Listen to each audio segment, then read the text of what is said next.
Bismillahirrahmanirrahim. Assalamualaikum warahmatullahi wabarakatuh. Halo teman-teman, kembali lagi dengan saya. Hari ini kita masuk di mata kuliah Psikologi Perkembangan Anak. Hari ini kita melaksanakan pertemuan ketiga. Di pertemuan ketiga hari ini kita akan membahas terkait dengan prinsip-prinsip perkembangan. Oke, teman-teman sudah siap ya? Kita masuk di prinsip-prinsip perkembangan. Oke, baik. Prinsip-prinsip perkembangan di sini, prinsip perkembangan ada 10 macam prinsip. Sebelum kita membahas pada prinsip perkembangan, maka ada sebuah pertanyaan. Sebelum kita mempelajari prinsip, harusnya kita mempelajari apa ya? Mempelajari terkait dengan pola perkembangan. Kenapa kita perlu mempelajari pola perkembangan? Atau mengapa pola perkembangan itu perlu dipelajari? Di sini pola perkembangan itu adalah sebagai standar harapan terhadap anak. Jadi ada sebuah standar-standar yang perlu anak-anak kuasai. Kemudian untuk menyusun pedoman perkembangan anak sesuai mental, kemudian sesuai dengan sosial emosionalnya misal. Jadi disesuaikan dengan pedoman perkembangan untuk menyusun pedoman perkembangan. Kemudian yang ketiga, agar orang tua dan guru dapat membimbing proses belajar anak pada saat yang tepat. Jadi sebagai orang tua maupun guru nantinya kita bisa memberikan stimulasi yang sesuai, yang tepat dengan pola perkembangan anak. Kemudian yang keempat adalah mempersiapkan orang tua dan guru atas perubahan yang terjadi pada anak. Jadi dilihat bagaimana perubahan-perubahan yang terjadi pada anak, mulai dari fisiknya misalnya, perhatiannya, perilaku misalnya seperti itu. Jadi mengapa sih pola perkembangan itu perlu dipelajari? Itu ada 4 ini tadi ya alasannya. Bisa dipahami ya teman-teman? Baik, sebelum kita masuk pada prinsip perkembangan, saya jelaskan sedikit terkait dengan pola perkembangan. Apa yang dikatakan dengan pola perkembangan? Pola perkembangan adalah proses terjadinya perkembangan yang dapat mengalami percepatan ataupun perlambatan. Jadi ada polanya. Pola perkembangan di sini adalah yaitu tadi proses yang terjadi ketika seorang anak mengalami perkembangan. Jadi dia bisa mengalami percepatan ataukah dia bisa mengalami perlambatan. Coba dilihat di slide saya di sini, pola perkembangan itu ada 4, yaitu pola perkembangan itu dari umum ke khusus. Jadi yang dari umum dulu ke khusus, misalnya yaitu pola perkembangan ini yang dari umum ke khusus adalah mulai dari menggerakkan tangan. Jadi ketika anak lahir, dia menggerakkan tangannya, setelah menggerakkan tangan kemudian menggerakkan jari-jari, kan dari umum dulu, dari yang besar dulu kemudian yang khusus yang lebih kecil misalnya jadi menjadi dari tangannya kemudian ke jari-jari. Selanjutnya yang kedua di sini adalah pola perkembangan berlangsung dalam tahapan perkembangan.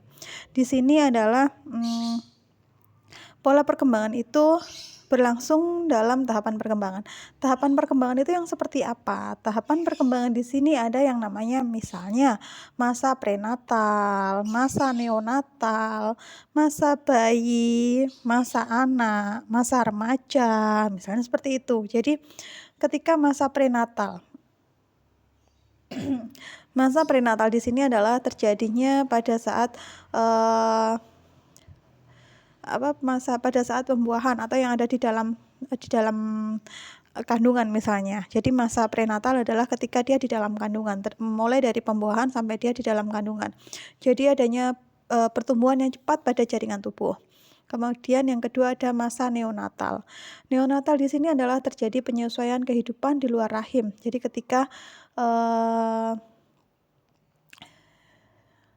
dia lahir misalnya seperti itu. Kemudian yang ketiga adalah masa bayi. Ketika masa bayi adalah terjadinya perkembangan sesuai dengan pengaruh lingkungan.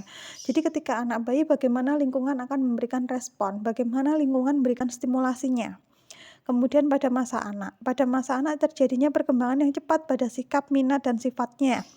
Yang dipengaruhi juga sama oleh lingkungan. Kemudian remaja pun juga sama, terjadi perubahan pertumbuhan dan perkembangan yang ditandai dengan masa pubertas. Kemudian yang ketiga, pola perkembangan itu dipengaruhi oleh kematangan dan latihan. Di sini adalah maksudnya Pola perkembangan itu akan dipengaruhi oleh kematangan setiap anak. Kematangan yang seperti apa? Ketika dikatakan matang itu berarti kan dia benar-benar sudah mengalami titik, misal anggap saja dia sudah di titik jenuhnya, dia benar-benar sudah matang. Dengan adanya kematangan dan latihan yang diberikan oleh, lingkungan. Bagaimana anak itu diberikan latihan rangsangan. Bisa dipahami ya, di sini terkait dengan pola perkembangan dipengaruhi oleh kematangan dan latihan. Jadi pola perkembangan itu dipengaruhi oleh kematangan anak yang diberikan oleh rangsangan dari luar. Jadi dari lingkungan sekitar, bagaimana lingkungan ini tadi memberikan stimulasi respon yang seperti apa. Baik, ini berkaitan dengan pola perkembangan. Bisa dipahami ya terkait dengan pola perkembangan. Setelah kita mempelajari pola perkembangan, maka kita akhirnya masuk pada prinsip-prinsip perkembangan. Di sini prinsip-prinsip perkembangan ada 10 prinsip perkembangan. Kita mulai bahas satu persatu, mulai dari prinsip yang pertama.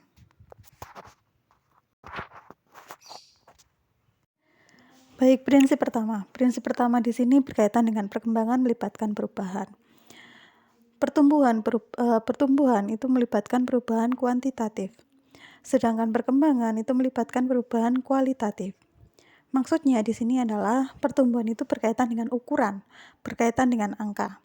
Sedangkan perkembangan itu melibatkan pada kualitatif. Jadi dideskripsikan, misalnya anak sudah mampu tengkurap, anak sudah mampu memegang pensil. Kemudian tujuan perubahan perkembangan itu adalah realisasi atau pencapaian kemampuan genetik. Menurut Maslow di sini adalah aktualisasi diri, kepuasan diri, capaian yang ada di dalam diri. Aktualisasi di sini adalah upaya untuk menjadi individu yang terbaik, baik dari fisik dan mental. Kemudian manusia tidak pernah statis, selalu mengalami perubahan. Manusia pada setiap kelompok usia memiliki sikap yang berbeda terhadap perubahan, tergantung pada kesadaran akan perubahan, pengaruh perubahan terhadap perilaku, sikap sosial terhadap perubahan mempengaruhi penampilan anak, perubahan perilaku terhadap anak karena penampilan dan perilakunya. Saya ambil contoh adalah ketika teman-teman dulu masih anak-anak, bagaimana penampilannya? Coba dibandingkan dengan sekarang ketika teman-teman sudah masuk pada dewasa awal. Ya, ini adalah perkembangan itu melibatkan perubahan. Jadi bisa dipahami ya untuk prinsip pertama. Prinsip kedua di sini adalah perkembangan awal lebih kritis daripada perkembangan selanjutnya.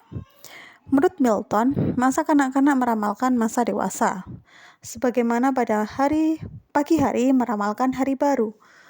Kemudian Freud menjelaskan bahwa kesulitan menyesuaikan kepribadian dapat dilacak sampai ke suatu pengalaman yang tidak menyenangkan di masa kanak-kanak. Kemudian Erikson pun juga beranggapan bahwa pada masa bayi adalah pada masa basic trust versus basic mistrust. Kemudian penelitian Gluck menjelaskan bahwa remaja yang berpotensi menjadi nakal dapat diidentifikasi sejak usia 2-3 tahun karena perilaku antisosialnya. Kemudian menurut White, 2 tahun pertama sangat penting untuk meletakkan pola penyesuaian pribadi dan sosial. Di sini dari 4 tokoh di sini dijelaskan bahwa ketika masa-masa awal perkembangan itu akan menentukan perkembangan nantinya. Sama halnya di sini yang Milton dijelaskan bahwa pagi hari akan meramalkan hari baru. Contohnya adalah bagaimana mood teman-teman di pagi hari ini. Bagaimana ketika awal tadi bangun tidur moodnya seperti apa. Kalau baik berarti seharian rasanya juga akan menyenangkan.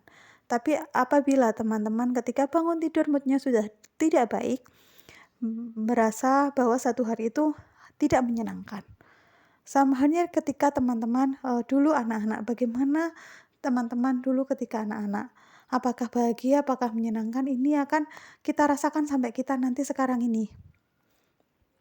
Kalau kita di masa kanak-kanak itu menyenangkan, akhirnya ketika kita dewasa juga menyenangkan. Tapi ketika kita di masa anak-anak itu merasa tidak menyenangkan, merasa tidak percaya, akhirnya di sini di Erikson, akhirnya ketika kita dewasa juga menjadi yang mohon maaf tidak percaya diri, tidak percaya. Jadi basic trust versus mistrust ini adalah rasa percaya dan tidak percaya. Oke, ini adalah perkembangan awal. Jadi perkembangan awal itu lebih kritis, lebih mempengaruhi untuk nanti ke depannya. Bisa dipahami ya? Mengapa perkembangan usia awal itu sangat penting? Di sini ada 4 penjelasan mengapa perkembangan usia awal itu sangat penting. Pertama, hasil belajar dan pengalaman punya peran dominan dalam perkembangan. Jika hasil belajar dan pengalaman positif, semakin bertambah usia anak, maka penyesuaian diri pun akan menjadi lebih baik. Kedua, perkembangan dasar awal cepat berkembang menjadi pola kebiasaan. Kemudian yang ketiga, pola sikap dan perilaku yang dibentuk pada awal kehidupan cenderung bertahan. Kemudian yang kelima, jika ingin perubahan pada anak, semakin dini semakin baik. Anak akan cepat belajar. Jadi di sini perkembangan awal usia awal itu sangat penting karena ketika awal itu akan berkembang menjadi sebuah pembiasaan. Ketika pembiasaannya baik, akhirnya nanti ke belakang akan juga baik. Tapi ketika mohon maaf awalnya pembiasaannya tidak baik, akhirnya nanti sampai nantinya pun juga tidak baik. Jadi jika ingin perubahan pada anak semakin dini semakin baik, jadi anak akan semakin cepat belajar. Karena apa? Perkembangan otak anak ketika masih awal itu masih ibaratkan adalah spons kosong. Jadi masih bisa dimasukkan dalam artian tidak bisa menyerap lebih banyak. Ketika nanti pembiasaan itu atau spons itu sudah terbiasa untuk hal baik, akhirnya dia akan ke depannya juga akan baik. Nah, itu adalah contoh pada masa perkembangan usia awal sangat penting. Prinsip ketiga di sini adalah perkembangan merupakan hasil proses kematangan dan belajar. Kematangan adalah tampilan karakteristik yang secara potensial ada dalam diri individu yang berasal dari faktor genetik, contohnya merangkak, duduk, berjalan. Kemudian, perkembangan berasal dari proses kematangan dan memerlukan dukungan lingkungan. Belajar adalah perkembangan yang berasal dari latihan dan usaha. Belajar sangat memerlukan kesempatan untuk berlatih dan perlu bimbingan juga. Belajar dapat melalui imitasi. Imitasi di sini adalah secara sadar meniru yang dilakukan orang lain atau identifikasi, berusaha menerima sikap, nilai, motivasi, dan perilaku dari orang yang dihormati atau dicintai. Jadi perkembangan merupakan hasil proses kematangan. Proses kematangannya yang bagaimana? Ketika anak itu sudah mampu merangkak, dia akan nanti selanjutnya setelah merangkak dia akan duduk. Dari setelah anak sudah mampu duduk dengan baik, akhirnya dia akan melaju dengan kemampuan anak berjalannya. Jadi perkembangan itu adalah punya tahapan dan ketika dia sudah matang, ketika anak-anak itu sudah matang di tahapan itu, dia akan ke tahapan berikutnya. Tahapan kematangannya ini diperoleh dari hasil belajar. Anak-anak misalnya dia mampu merangkak, dia akan latihan merangkak, terus ketika merangkak itu sudah di tahap matang benar-benar dia sudah bisa, akhirnya dia bisa duduk. Nah, itu adalah contoh perkembangan merupakan hasil proses kematangan dan belajar. Baik, prinsip keempat, pola perkembangan dapat diramalkan. Prinsip keempat di sini kita mengacu pada 2 hukum rangkaian pengarahan perkembangan. Di sini ada 2 hukum cephalosaural dan hukum proximodistal. Hukum cephalosaural adalah perkembangan menyebar ke seluruh tubuh dari kepala ke kaki. Sedangkan hukum proximodistal adalah perkembangan menyebar dari yang dekat ke yang jauh, keluar dari sumbu pusat tubuh menuju ke ujung-ujungnya. Saya jelaskan terkait dengan hukum cephalosaural. Cephalosaural di sini artinya adalah kemajuan dalam struktur dan fungsi pertama-tama terjadi di bagian kepala, kemudian ke badan, selanjutnya ke kaki. Sedangkan hukum proximodistal di sini adalah dari yang bagian tubuh luar, misalnya adalah lengan, berkembang terlebih dahulu sebelum tangan.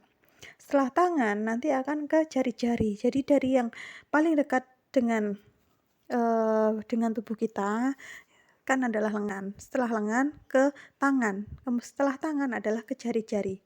Bisa dipahami ya di sini hukum proximodistal. Selanjutnya adalah prinsip kelima.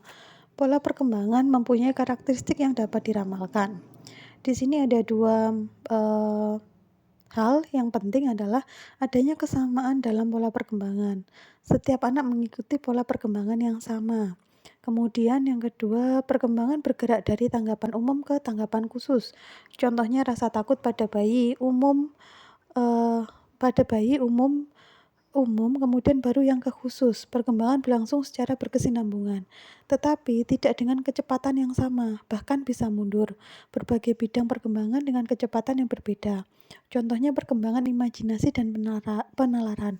Adanya korelasi dalam perkembangan.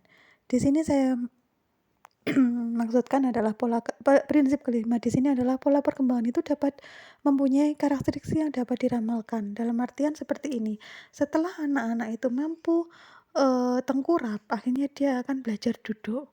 Dari belajar duduk, dia akan belajar berjalan. Tengkurap, merangkak, duduk, berjalan. Nah, kan itu punya tahapan yang sama, akan tetapi setiap anak memiliki rentannya yang berbeda. Dalam artian gini, si A pada usia 5 bulan misalnya dia sudah mampu tengkurap dan merangkak. Si B dia mampu merangkak ketika dia usia 10 bulan. Nah kan itu berbeda-beda. Akan tetapi polanya sama. Apabila nanti ada satu pola yang hilang, dia akan mengulang lagi nanti. Nantinya kapan kita tidak bisa memprediksinya, tapi semua pola itu akan terjadi hal yang sama. Jadi dapat polanya ya sama. Setelah telentang, miring, tengkurap, kemudian dia belajar merangkak. Setelah merangkak dia belajar duduk. Dari belajar duduk dia akan belajar berjalan, berdiri dan berjalan. Nah, tapi apabila ada satu perkembangan yang maksud saya satu pola perkembangan yang tidak terlewatkan, dia akan mengulangnya nanti ketika misalnya dia dalam hal merangkak, dia tidak merangkak, tiba-tiba dia dari tengkurap kemudian duduk. Nah, nanti ketika usia misalnya 2 tahun, misalnya ketika dia 2 tahun, dia akan mengulang masa merangkaknya. Jadi ada anak yang suka merangkak. Nah, itu adalah ada sebuah pola perkembangan yang hilang dulunya. Oke, terkait dengan prinsip kelima bisa dipahami ya. Baik, untuk materi hari ini cukup sampai di prinsip kelima. Untuk prinsip keenam selanjutnya akan saya bahas di pertemuan minggu depan. Oke, teman-teman silakan dipelajari terkait dengan prinsip perkembangan 1 sampai dengan 5. Apabila ada yang kurang paham atau kurang jelas atau ada yang ingin disaringkan, silakan dituliskan di chat. Oke, sekian dari saya. Untuk pertemuan hari ini, pertemuan ketiga. Apabila ada kurang lebihnya saya mohon maaf. Bila taufiq wal hidayah. Wassalamualaikum warahmatullahi wabarakatuh. See you teman-teman, selalu jaga kesehatan.